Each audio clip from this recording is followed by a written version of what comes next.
Our spot was always in that front corner at the end of this alley. Nobody knew we were up there.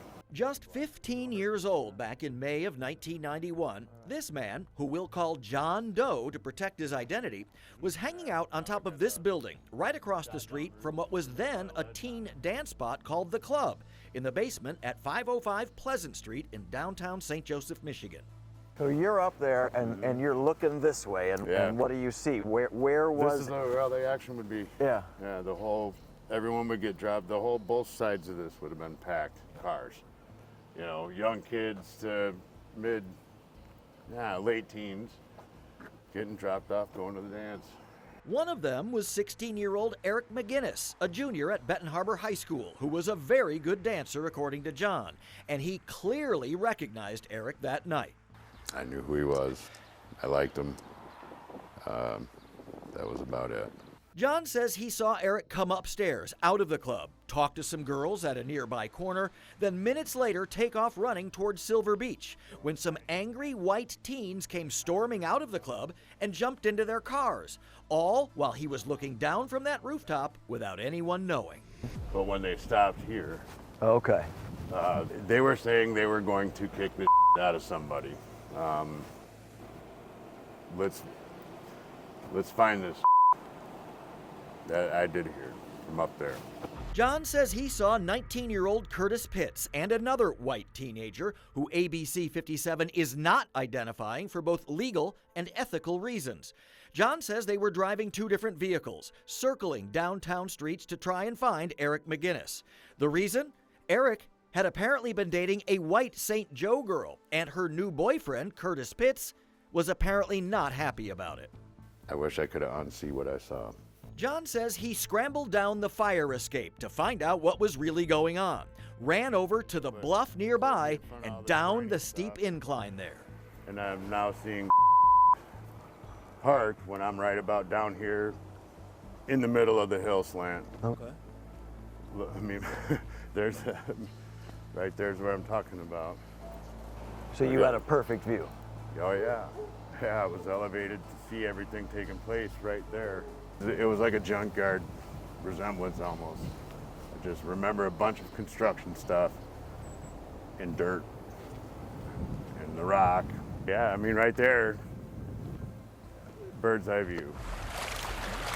Describe the club. What was it like? Fun. It was awesome. Personally, I never witnessed any racial tension on site because it was fun in there. It was a melting pot. That's the best way I could say it.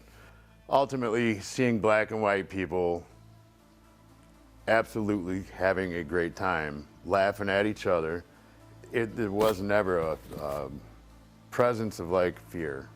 But that night, downstairs, inside the club, another witness tells ABC 57 there was tension when he saw Eric McGinnis and Curtis Pitts' new girlfriend argue and someone get slapped. Describe Curtis Pitts. What was he like?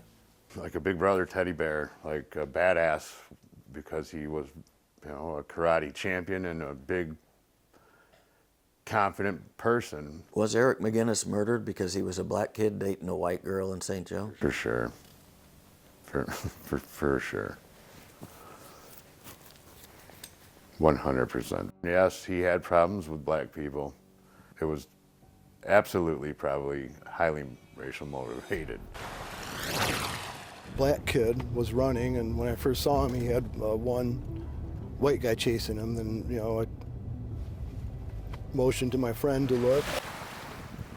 In 2021, another witness, Michael Batson, told ABC 57 News what he and a buddy saw at Silver Beach in St. Joe that same night 3 decades ago, a story his friend confirmed. They were probably 9/10 of the way down the beach, and that's when Eric cut through the sand when he got near the pier. Who is pursuer number one? Curtis Pitts. Michael also confirms pursuer number 2 is the same white teenager John says he saw chasing and then beating Eric McGinnis a few minutes after Michael lost sight of them. Then Michael says that same group came back to Silver Beach later in a car with a key piece of evidence and the second pursuer soaking wet. The car then parked, and pursuer number 2 got out, and he had the black youth's coat. That coat was a distinctive green task force jacket with a fur collar. Eric's family confirms he was often seen wearing. He ended up asking me 3 or 4 times to buy the coat, and I kept saying no. Then finally he took the coat and wrapped it around his fists and forearms and slammed me into my car very violently. And right away I went and unlocked my car and popped my hatch and then put the coat in the trunk. Then when I look back at Curtis, he told me, "We can take care of you." And then his fingers started poking me in the chest.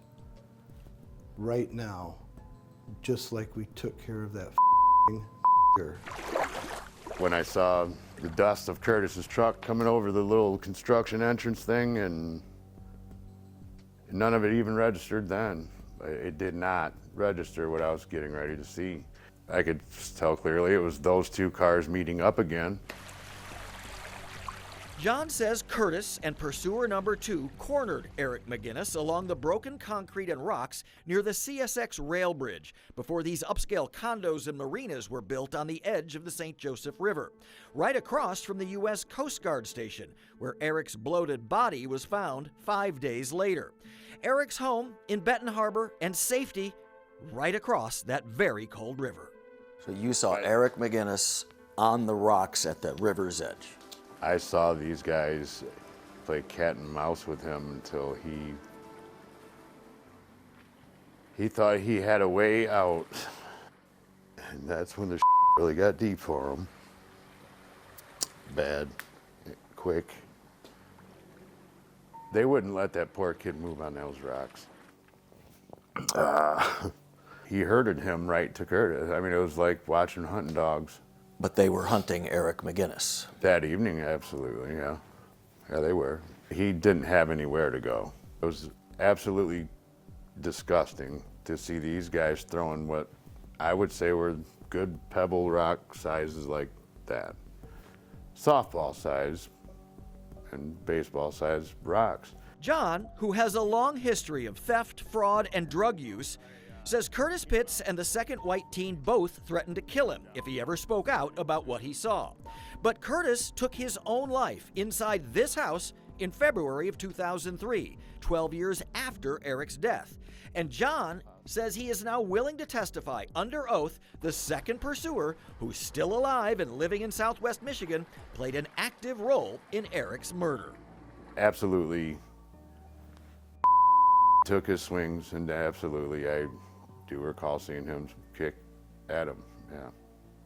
Stomp at him. How did Eric wind up in the water? At the end. I think I can only say falling off, sliding into the river. I can't recall if he was trying to hold, and that's been a bother on me for a while. Sorry. There's a bar, I just remember rebar sticking out of a piece of that concrete, moving. And I can't say if he was, open mind, conscious mind that he was trying to do that, or if it was just reaction falling and slipping down from the beating that they just gave him, kicked him, punched, and I saw him beaten up and sliding down the side of that thing, trying to hold on, and couldn't.